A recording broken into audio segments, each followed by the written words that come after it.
Good morning, afternoon, or evening, everyone, and thanks for tuning in to Master English with Tim, the podcast where Tim teaches you English in depth and detail and without ever hurrying.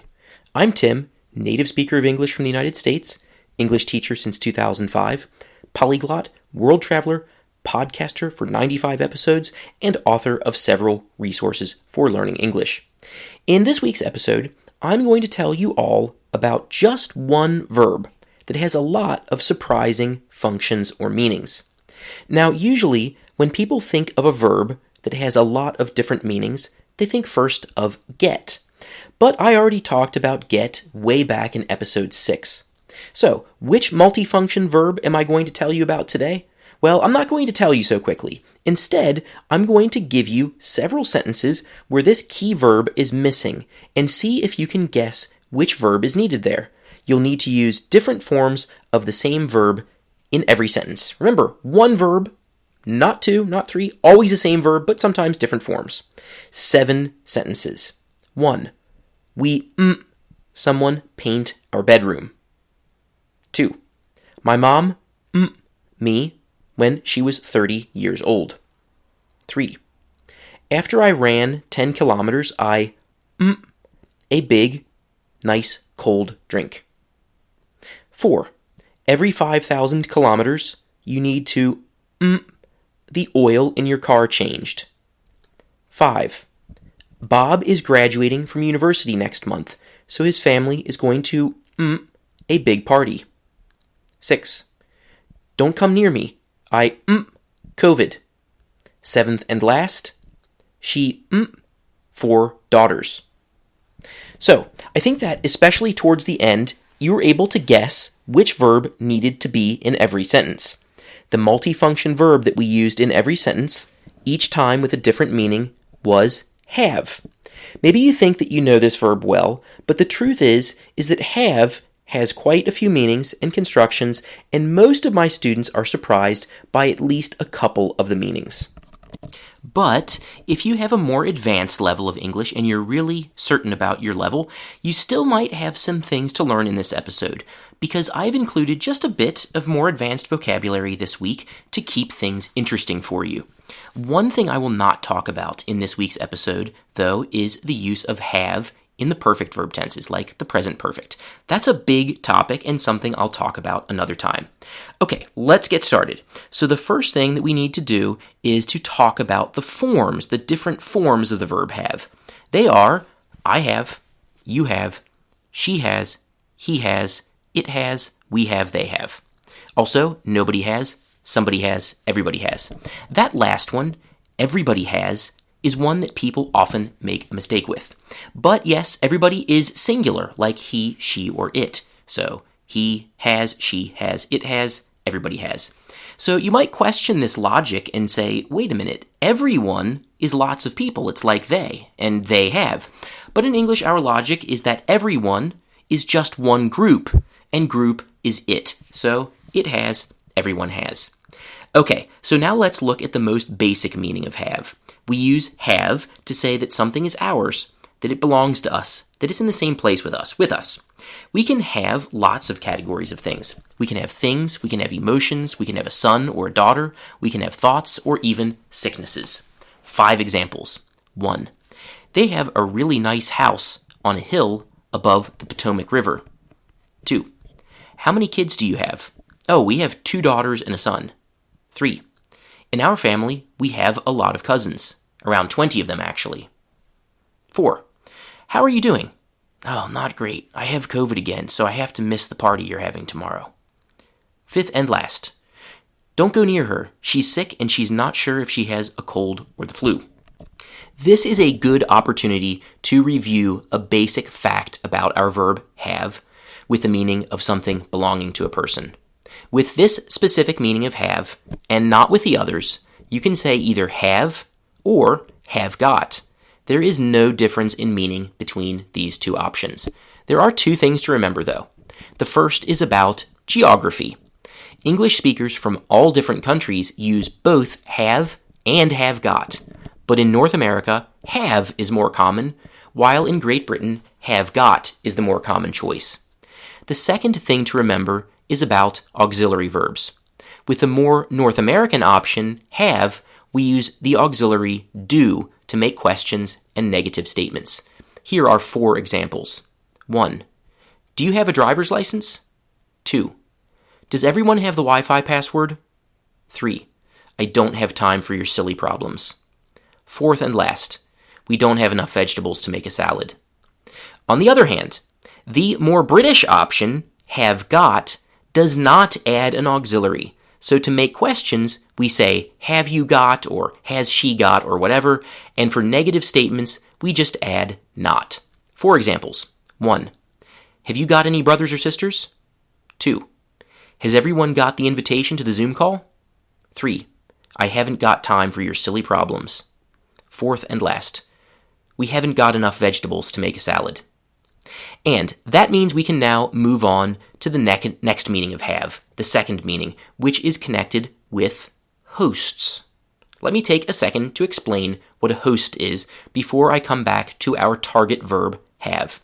A host is a person who invites people to an event, for example, a birthday party, and then gives those people food and drinks when they come, and does other things like introduce the people who came to the party to each other, show them the house, where the bathroom is, and so on.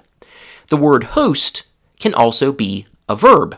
You can, for example, host a birthday party, which means that you invite the people to your house and you give them food and drinks and so on. And now, let's come back to our target verb, have, like I promised. If you have an event, usually a party of some kind, that means that you host the event, most often a party. I'll give you just one simple example before I add some interesting expressions to your vocabulary. So, first and last example. We are having a birthday party at my apartment on Thursday. Do you want to come? Okay, now let's learn about some different types of parties and combine those words or expressions with the verb have. So we have the usual yearly or annual celebrations, and people host or have parties for each of them. So you can have a New Year's party, you can have an Easter party, you can have a 4th of July party. People also have Halloween parties, they have Thanksgiving parties, and of course people host Christmas parties or have Christmas parties. People also have parties that are connected with important life events. Let's talk about some of these life events. The first is a baby shower. A baby shower is a party where a pregnant woman invites her friends to her apartment or house, and her friends give the pregnant woman gifts that will be helpful for taking care of the baby. For example, toys, or a special bed for a newborn baby, or a nice blanket or bottles for the baby. If you're wondering why we call this kind of party a baby shower, I'm pretty sure it's because we shower the expecting mother not with water, but with gifts. Expecting mothers don't have baby showers as often as they used to, but yes, people still do sometimes have baby showers. Here's one example sentence. Are you busy today? Actually, I am. Jennifer is having a baby shower at 3 and I'm invited. Okay, the next kind of party is a graduation party. We have graduation parties when someone we know finishes school or university. A person graduating from school or university is a great reason to have a party, right? One example. Bill's family is having a graduation party for him on Sunday. Oh, I didn't know this was his last year of high school. Kids grow up so fast. The next kind of party someone might have would be a housewarming party. A housewarming party, sometimes just called a housewarming, happens when people have a party in the house or apartment that they've just moved into. Moving into a new house or apartment is a great reason to celebrate too, right? So, one example. Hey, I was just calling to let you know that we're having a housewarming party on the 20th. You're invited. Just bring a dessert if you can. So I guess the next kind of big party that people would have in their lives is a wedding. Okay, the wedding itself isn't exactly a party, but it is a big and important celebration, so we can use it with have. One example. Where's Aaron and Steve's wedding going to be? Oh, I think they said that St. James Church is going to have it. So, after the wedding, people then have a wedding party. One example.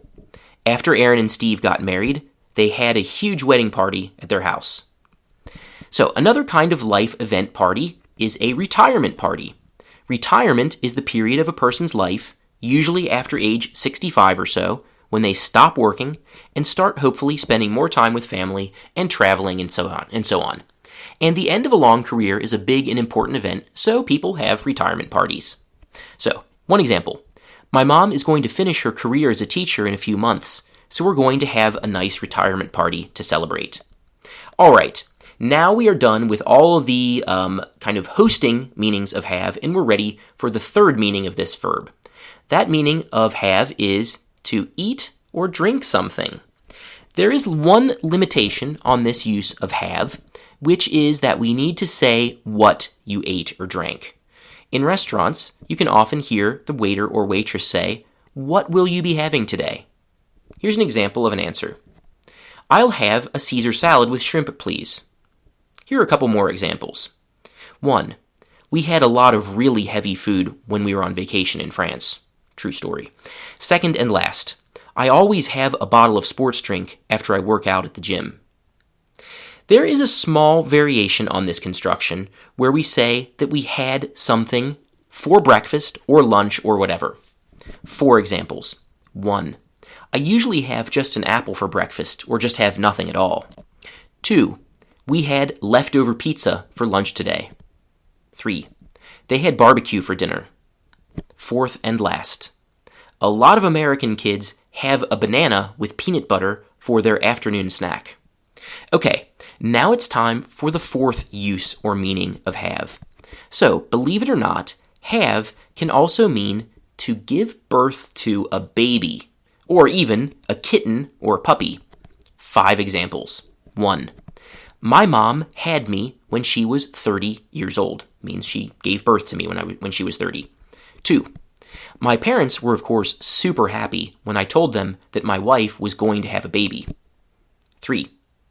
The average age when a woman has her first baby is now 28 years old in the world.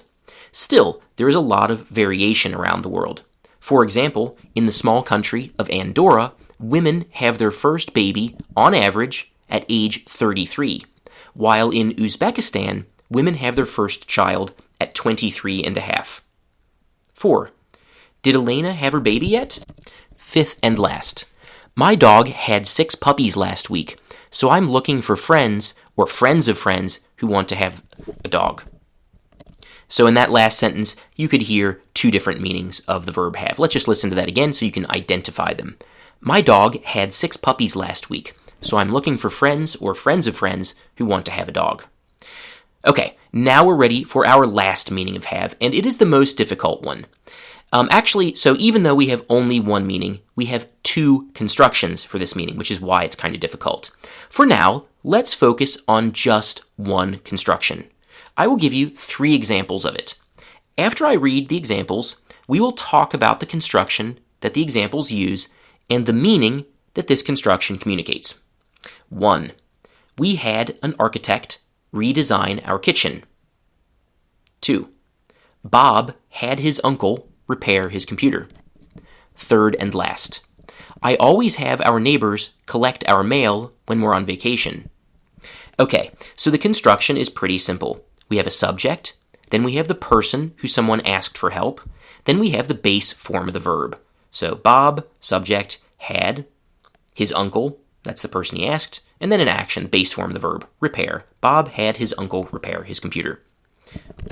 You can also replace the person that you ask to do something with words like me, you, him, her, us, them, or everybody. So you could say, Bob had him repair his computer. Or I always have them collect our mail while we're on vacation. Or we had her redesign our kitchen. Now, let's talk about the meaning of this. I think from the examples, you could probably see the meaning. When you have someone do something, you ask someone to do something for you, and the person in fact does what you asked. Sometimes this means that you pay the person, but not always. Now, I'm going to read the examples again, and while you're listening, I want you to answer a question. I want you to decide between 3 options. So, option A, the person who asked paid someone some money. Option B, the person who asked paid no money. And option C, we don't know if the person who asked paid money. So, 3 examples. Number 1, we had an architect redesign our kitchen. So what do you think? Was there money involved here? So I think in this case, it's pretty clear that money was involved. An architect doesn't work for free, so the answer is almost certainly A, the person who asked gave some money. Next example, 2. Bob had his nephew repair his computer. So, normally, a person who repairs your computer for you is going to ask for money, but in this case, we're talking about a family member who does the work. In this case, the asker's nephew. So I guess the answer depends on Bob and his nephew. So the answer is C. We don't know if the person who was asking paid any money. Third and last. I had the neighbor kid collect our mail while we were on vacation. So in this case, we can be reasonably sure that this was done without payment. I mean, what kind of neighbor says that they'll collect your mail for you only if you pay them money? So the answer is B. There was no money involved. Okay, now we are ready for another construction, the other construction of have with the same meaning. But in this case, we do not say in this construction who did the action. While you're listening, I want you to pay close attention to a certain detail. I want you to pay close attention to the forms of the verbs that are used. So, 3 examples. 1. Most politicians have their speeches written for them. 2. Josh will be out of the office this afternoon. He's having his teeth cleaned. Third and last. They had their roof repaired last month. So, I think that you could hear that we used the third form of the verb, like in the example, most politicians have their speeches written for them. You also notice that I didn't say in any of the sentences who did the action. So, why not say who did the action? Well, there are 2 common reasons. One reason is that it's obvious who did the action. One example of that. He's having his teeth cleaned later this morning. So in this example, it's obvious who's going to do this. It's going to be a dentist. Who else cleans your teeth? The other situation, when you do, or why you don't say who did the action, is that the speaker wants to put the focus on the action and not who did it. For example, they had their roof repaired last month.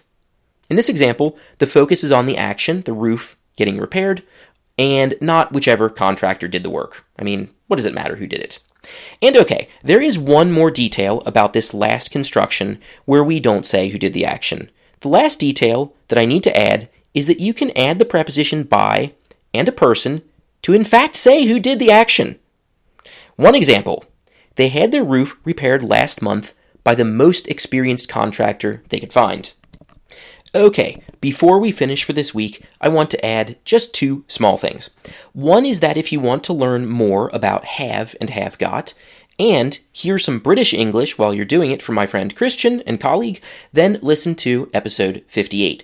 And if you want to learn about have to, must, and should, then listen to episode 52. The second and last thing that I want to add is a small expression with have in it. The expression is have a good time. If you have a good time, for example, when you listen to a podcast, that means that you spent that time in a way that you enjoyed it. So, I hope you had a great time. I know I did. See you all next week, everybody.